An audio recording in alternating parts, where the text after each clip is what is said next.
paper was on stress and the management of stress in the workplace.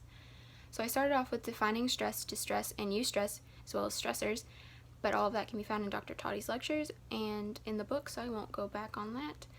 But to begin, I wanted to talk about self-efficacy, because self-efficacy is a big part of why people get stressed out.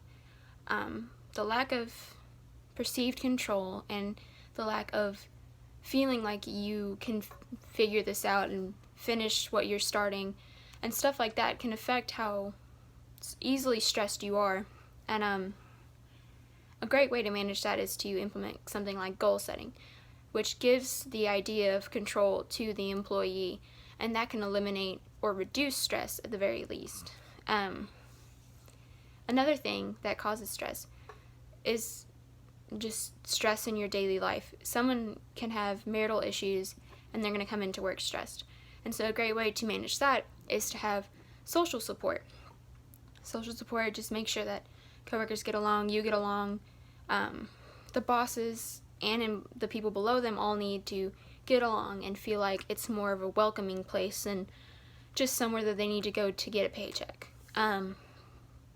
Also, they could do to talk to like counselors and stuff. There needs to be the workplace needs to welcome the idea of taking care of yourself, because one of the things that can cause stress is your physical health. If you have physical issues like high blood pressure, then that can affect how you manage stress. And so the organization needs to welcome getting help, like counseling or going to the doctor and making sure that everything's taken care of so that they can handle whatever is thrown at them. Big stressors also include role confusion, conflict, and overload. And a great way to manage that is for the boss to make sure that they outline every detail of what the role is supposed to be, what the task is supposed to be. Not only to make sure that it's done correctly, but also to make sure that that person isn't too stressed to get it done correctly. And also make sure that they're not giving too much work or conflicting tasks to lower stress and then also raise productivity and job satisfaction.